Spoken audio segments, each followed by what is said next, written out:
우리가 이제 하이델베르크 가면서 계속해서 뭘 봤죠? 사도신경을 봤죠. 사도신경 제일 마지막에 어떻게 끝나는 줄 아세요? 우리 지난주에 본 게 이제 몸이 다시 사는 것과 영혼이 사는 것을 그 다음이에요. 예, 믿사옵나이다예요. 그러니까 믿사옵나이다로 끝나요. 근데 사도신경 전체를 보면 내가 믿겠다라고 얘기하는 게 4번 나옵니다. 그러니까 결국은 사도신경이 뭘 고백하는 거예요? 우리의 믿음을 고백한다는 거예요. 내가 믿겠다라고 얘기하니까 성부, 성자, 성령, 삼위일체 하나님에 대한 우리의 믿음을 고백하는 게 사도신경이에요. 그렇다면 우리의 이 믿음의 고백이 진짜 고백이 되려면 어떻게 해야 되는 거죠? 사도신경 안에 있는 그 내용들, 내가 믿겠다고 하는 그 내용들을 진짜로 믿고 있어야 되는 거죠. 안 그러면 그냥 주문 외우는 거에 불과하잖아요. 그러니까 우리가 믿지 않으면, 그 내용을 정말 내 것으로 믿지 않으면 뭐 아무리 목소리를 깔고 아름다운 목소리로 고백을 해도 그 울리는 꽹과리고 가짜 고백입니다. 그런데 고백만 가짜가 되는 게 아니죠. 사도신경은 복음을 압축해 놓은 거라고 말씀드렸잖아요. 그러니까 사도신경의 내용을 내가 안 믿는다, 그러면 그 사람은 복음을 믿지 않는 것과 같은 거예요. 그만큼 이 믿음이라는 것이 우리 신앙인에게는 굉장히 중요합니다. 이제 오늘은 사도신경을 마무리하는 겁니다. 그러면서 이제 다음 챕터로 넘어가는데, 이것을 마무리하며 믿음에 대해서 좀 보려고 합니다. 먼저 3가지 문제와 답을 보는데 하나씩 좀 풀어가려고 합니다. 59번에 보니까 이렇게 묻고 있어요. 이 모든 것을 믿는 것이 당신에게 지금 어떤 유익을 줍니까? 그러니까 여기서 이 모든 것이라는 것은 지금까지 본 사도신경을 얘기하는 거죠. 이제 사도신경 내용을 말하는 겁니다. 그러니까 우리가 사도신경에 담긴 내용을 믿는 게, 그럼 오늘날 우리 살아가는 우리에겐 어떤 유익이 있느냐? 이 하이델베르크는 유익을 굉장히 따져요. 자, 답이 뭐라고 하는지 한번 보겠습니다. 같이 읽을까요? 자, 시작. 그리스도 안에서 나는 하나님 앞에 의롭게 되며 영원한 생명의 상속자가 됩니다. 아멘. 그러니까 쉽게 말하면 우리가 예수 믿고 구원받았다라는 걸 풀어 쓴 거예요. 그러니까 구원받는 게 뭐야? 라고 할 때 저런 거다라고 말할 수 있어요. 복음이라는 게 뭐지요? 예수 그리스도를 통해서 드러난 하나님의 세계죠. 그래서 회개하라, 천국이 가까이 왔다라고 하잖아요. 하나님 나라잖아요. 그러니까 이 하나님의 세계 속에는 뭐가 담겨 있어요? 하나님 뜻이 담겨 있는 거예요. 근데 그 하나님의 세계 속에 우리를 향한 하나님의 뜻도 담겨 있습니다. 그게 뭐냐? 죄로 인해서 영원한 비참에 빠질 수밖에 없었던 우리를 독생자 예수님을 보내서 구원하는 것, 그게 하나님의 세계 속에 있는 우리를 향한 하나님의 뜻인 거예요. 그럼 우리를 구원하시는데 어떤 식으로 구원하시느냐? 그게 저거예요. 하나님 앞에서 의롭게 되고, 그리고 상속자가 돼서 영원한 생명을 누린다라는 것입니다. 그런데 이 의롭게 되는 것과 상속자가 되는 게 모든 사람한테 그냥 모두가 다 거저 누려지는 건 아니에요. 오늘 아까 읽었던 로마서 1장 17절에 중요한 답을 내고 있죠. 복음에는 하나님의 의가 나타나서 믿음으로 믿음에 이르게 하나니 기록된 바 오직 의인은 믿음으로 말미암아 살리라 함과 같으니라. 그러니까 뭘 얘기하는 거예요? 의롭게 하시는 거 하나님 뜻이고 상속자가 되게 하는 거 하나님 뜻인데 어떻게 해야 된다고요? 믿어야 된다. 믿어야 되는 거예요. 이 말씀 어디에서 인용하는 겁니까? 우리 예전에 하박국서 봤죠? 2장 4절에. 그렇죠? 의인은 그의 믿음으로 말미암아 살리라. 근데 이제 이걸 좀 잘못 해석하면 의인이 믿음으로 말미암아 산다 했으니까 이 사람은 의인이구나. 이미 의인인데 그 의로움을 지키기 위해서 믿음이 필요한 거구나. 이렇게 생각할 수가 있어요. 잘못입니다. 그게 아니라 하나님과 멀어진 자는요, 그 누구도 의인이 될 수가 없는 겁니다. 그렇죠? 그러나 예수 복음을 내 것으로 받아들일 때만 의인이 되죠. 정확히 말하면 의인이 된다기보단 예수님의 피로 인해서 하나님이 나를 보시고 의롭다라고 여겨주시는 거예요. 이게 굉장히 미묘하지만 중요한 겁니다. 그런데 이렇게 의롭다고 여김을 받는 것이 그냥 되는 것이 아니고 우리 측에서 뭘 해야 돼요. 그게 뭐예요? 믿어야 되는 거예요. 믿을 때 의롭다라고 말씀을 해주시는 거예요. 이걸 강조하는 게 뭔지 아세요? 아까 로마서 1장 17절에 믿음으로 믿음에 이르게 한다라는 말이에요. 이 말이 뭐냐면 처음도 믿음이고 끝도 믿음. 그러니까 처음부터 끝까지 믿음으로 당신이 의롭게 될 수 있고 영원한 상속을 받을 수 있다는 것이죠. 자, 그렇다면 하나님의 이제 의가 뭐지? 이런 생각이 들어요. 의롭게 된다는데 하나님의 의가 뭐야? 쉽게 말하면 하나님의 오르심이에요. 하나님의 오르심. 자, 그러면 이 말이 좀 웃겨요. 하나님께 옳지 않은 부분이 있을 수 있습니까? 없습니까? 하나님이 잘못할 수 있어요? 없지요. 하나님은 존재 자체가 오르신 분이에요. 달리 말하면 하나님은 존재 자체가 의로우신 분입니다. 그런데 오늘 맥락에서, 이 구원의 맥락에서 하나님 우리를 의롭게 하신다라는 것은 뭐냐? 바로 잘못된 것을 바로 잡으시는 하나님의 오르심인 거예요. 하나님의 오르심인데 뭐를? 잘못된 걸 바로 잡으시는 하나님의 오르심이 우리 가운데 임하는 겁니다. 그래서 우리가 의롭다 여김을 받는 거예요. 그럼 어떤 잘못을 바로 잡느냐? 아까 얘기했죠? 하나님이 창조하신 최고의 작품이 우리들이잖아요. 그런데 죄 유혹에 넘어가서 하나님과 멀어진 잘못을 바로 잡는 겁니다. 죄로 인해 영원히 죽을 수밖에 없던 우리의 이 비참한 처지를 하나님이 뭐 하는 거예요? 바로 잡으시는 겁니다.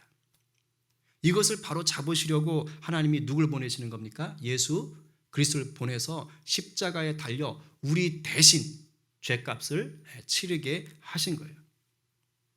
그렇게 해서 바로 잡아서 비로소 이제 우리가 뭐가 되는 거예요? 하나님의 자녀가 되는 그 기회를 잡을 수 있게 된 거예요. 기회를. 제가 왜 기회를 잡을 수 있게 됐다고 했느냐? 믿어야 잡기 때문에. 그러니까 이미 이루어진 일이지만 모든 사람에게 주시는 것이지만 그러나 그 기회는 내가 믿을 때 누릴 수가 있는 것입니다. 그리고 동시에 말하는 것이 영원한 상속, 하나님의 자녀가 되는 거예요. 요한복음 3장 36절 같이 읽어볼까요? 자, 시작. 아들을 믿는 자에게는 영생이 있고 아들에게 순종하지 아니하는 자는 영생을 보지 못하고 도리어 하나님의 진노가 그 위에 머물러 있느니라. 아멘. 제가 지난번에도 말씀했어요. 영원히 사는 것 얘기할 때 우리는 영생을 자꾸 시간의 개념, 그 끝없는 시간, 엄청난 시간으로만 생각하는데 아니라 그랬어요. 이 영생 속에는 삼위일체 하나님과 누리게 되는 복의 개념이 들어있는 거예요. 영원한 복을 누린다라는 거예요. 또 어떨 때 누린다고요? 아까 나왔죠? 하나님의 아들 예수 그리스도를 믿을 때 이걸 누리는 거예요. 믿지 않으면 뭐라고 되어 있어요? 복이 없는 거예요. 조금 전 요한복음 말씀에 뭐라고 되어 있어요? 그 머리 위에 있는 진노가 그 위에 머물고 있어요. 그러니까 하나님 우리를 구원하셨어요. 이미. 근데 그걸 내가 믿음으로 붙잡지 않으면 그러면 복이 머리 위에 있는 것을 누리지 못한 채 이 복 대신에 뭐가 지금 나를 누르고 있는 거예요? 하나님 진노하심이. 이 믿음이 굉장히 중요한 거예요. 그런데 이제 오늘 교리적으로 하나 좀 배워야 되겠어요. 믿음이 정말 중요한데 이 믿음을 또 오해할 수가 있어요. 왜냐면 우리가 오직 믿음 하니까. 자, 구원에 이르는 믿음이라고 하니까 마치 이 믿음이 윤리적으로 또는 영적으로 완벽해야 된다고 생각하는 거예요. 그러니까 믿음을 뭘로 보느냐? 완벽한 삶으로 보는 거예요. 완벽한 삶. 그래야지 믿음이 좋은 거야 라고 생각하는 거예요. 내 삶에 하나님이 싫어하실 만한 것이 있다. 그러면 이거는 믿음이 없는 사람처럼 보일 수 있는 거예요. 그런데 믿음 자체가 완벽한 삶을 뜻하는 것은 절대 아닙니다. 이걸 하이델베르크 60번 문제가 다루는 거예요. 이렇게 물어봐요. 당신은 어떻게 하나님 앞에서 의롭게 됩니까? 근데 이거 지금 제가 앞에서 얘기했던 거예요. 어떻게 의롭게 된다고 그랬어요? 믿음으로 의롭게 된다고 얘기했잖아요. 그래서 이 60번의 첫 번째 줄도 이렇게 얘기합니다. 오직 예수 그리스도에 대한 참된 믿음으로만 됩니다. 그러니까 했던 걸 또 강조해요. 오늘 제가 계속 강조합니다. 이 세 번째 문제. 왜냐하면 중요하니까 그런 거예요. 그런데 참된 믿음으로만 됩니다 해놓고 그리고 답을 끝낸 게 아니고요. 꽤 긴 분량으로 또 다른 설명을 해놨어요. 왜? 믿음 자체가 이퀄 완벽한 삶이라 이렇게 생각하지 않게 하려고 그래요. 그럼 그 다음 한번 읽어보겠습니다. 말이 좀 길지만 어렵진 않아요. 읽어볼게요. 자, 시작. 비록 내가 하나님의 모든 계명을 크게 어겼고 단 하나도 지키지 않았으며 여전히 모든 악으로 향하는 성향이 있다고 나의 양심이 고소하지만 하나님께서는 나의 공로가 전혀 없이 순전히 은혜로 그리스도에 온전히 만족해 하심과 의로움과 거룩함을 선물로 주십니다. 하나님께서는 마치 나에게 죄가 전혀 없고 또한 내가 죄를 짓지 않은 것처럼 실로 그리스도께서 나를 위해 이루신 모든 순종을 내가 직접 이룬 것처럼 여겨 주십니다. 오직 믿는 마음으로만 나는 이 선물을 받습니다. 아멘. 구원받는 걸 좀 풀어 쓴 게 우리가 의롭게 되고 영생을 누린다라는 거라고 아까 좀 전에 얘기했잖아요. 우리가 지금 읽은 거, 요 60번의 답은 뭐냐면 의롭게 된다는 게 뭘까를 풀어놓은 거라고 보시면 돼요. 그러니까 우리가 완벽해서 의롭게 되는 게 아니라는 걸 지금 얘기하고 싶은 거예요. 우리는 완벽할 수가 없어요.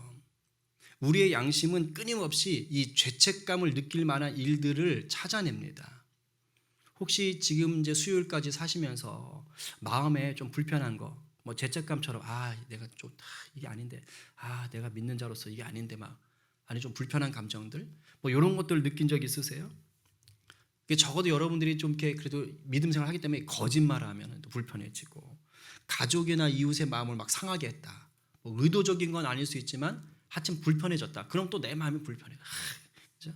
그리고 어떤 경우에는 뻔히 아는데 불법을 행하거나 아니면 특정한 대상을 미워하거나 증오할 때 우리 안에 이렇게 막 죄책감 같은 것들이 일어납니다. 왜냐하면 양심이 움직이는 거예요. 이게 무슨 말이에요? 우리 완벽하지 않다는 거예요. 우린 이미 하나님 보시기에 퍼펙트하게 기쁘게 살 수가 없어요.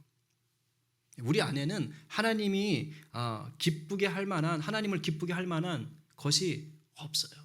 단 하나도 우리 힘으로는 하나님을 기쁘게 할 수가 없습니다. 내가 아무리 노력한다고 해도 안 돼요. 하나님을 만족시킬 만큼의 의로움 우리 안에선 찾을 수가 없습니다. 그래서 뭐라고 한 거예요? 오직 하나님의 은혜로만 된다는 거예요. 그런데 그게 언제 우리 누리냐? 예수를 믿으면 누린다는 거예요. 오직 은혜로 주시는 것. 그 은혜로 주시는 것을 내가 예수를 믿으면 그러면 그 믿음을 보시고 하나님이 예수님이 하신 그 일 있잖아요. 죄에서 죽으신 그 일을 내가 한 걸로 여겨주시는 거예요. 내가 한 걸로 여겨서 그래서 나를 자녀로 삼아 주시는 겁니다. 그러니까 우리가 구원을 받아서 의롭게 되는 것은 내 수고의 대가가 아니고 하나님의 선물인 것이에요. 선물. 지금 이걸 얘기하려고 하는 거예요. 그러니까 네가 믿는다고 하는 것이 완벽한 삶이 아니라는 것을 좀 알라는 거예요. 에베소서 2장 8절 9절이 이것을 밝혀주죠. 자, 한번 같이 읽어봅니다. 자, 시작. 너희는 그 은혜에 의하여 믿음으로 말미암아 구원을 받았으니 이것은 너희에게서 난 것이 아니요 하나님의 선물이라 행위에서 난 것이 아니니 이는 누구든지 자랑하지 못하게 함이라. 아멘. 그러니까 우리가 어떤 믿음을 어떤 행위로 만들어내는 완벽함 요게 아니라는 거예요. 종교 개혁을 일으킨 사람이 누구지요? 마틴 루터. 우리 아들은 마틴 루터 킹 이렇게 했는데 아니에요. 그쪽하고 이쪽하고 달라요. 근데 원래 루터가 법관이 되려고 했어요. 집에서 부모님 너는 법관이 되라. 그래서 법대를 다녔습니다. 근데 어느 날 이제 법대생으로 살 때 막 폭우가 막 내리던 날인데 친구랑 들판을 걸어가다가 번개가 친 거예요. 근데 친구가 번개를 맞고 그 자리에서 죽었습니다. 상상해 보세요. 얼마나 무섭겠어요. 그래서 그 자리에 루터가 바짝 엎드려가지고 벌벌 떨면서 하나님께 부르짖었어요. 제가 수도사가 되겠습니다. 아마 이제 그 상황이 굉장히 무서웠던 것 같아요. 그래서 루터가 아우구스티누스 수도원이라는 곳에 들어갑니다. 수도사가 되는 거예요. 그래서 정말 하나님 기뻐하시는 삶, 구원의 삶을 얻으려고 열심히 수행을 합니다. 수도원에 이제 정해진 규칙들이 있잖아요. 그렇죠? 그래서 막 참회 기도도 하고 금식도 하고 막 명상, 묵상도 하고 몰두하는 거예요. 몰두. 그렇게 해서 루터가 이 하나님의 의에 한번 도달해 보려고 열심히 노력합니다. 그러면서 막 잘 안 돼요. 행동을 하는데도 마음속에 막 나쁜 생각, 악한 생각, 음란한 생각들이 막 떠오를 수 있잖아요. 아니에요? 그렇잖아요. 그죠? 우리 생각 속에 마음 속에 나도 모르는데 불현듯 이렇게 툭 떠오르는 거 있잖아요. 그러니까 그런 것들이 떠오르는데 루터가 정말 대단한 것 같아요. 내가 이런 것들까지 뿌리 뽑아버리라. 그래가지고요. 힘에 붙이도록 자기가 수행을 한 거예요. 고행을 했죠. 그래서 의식을 잃고 쓰러질 정도였어요. 이걸 그려놓은 그림이 이거예요. 루터의 생애 5번째 작품이라는 그림인데 요 밑에 쓰러져 있는 게 루터예요. 자기가 그 어떤 행동을 통해 선함을 통해 고행을 통해 구원에 이르고 하나님의 의를 이루고 마음의 정결함을 만들어 보려고 그렇게 애쓰고 수고해다가 쓰러진 거예요.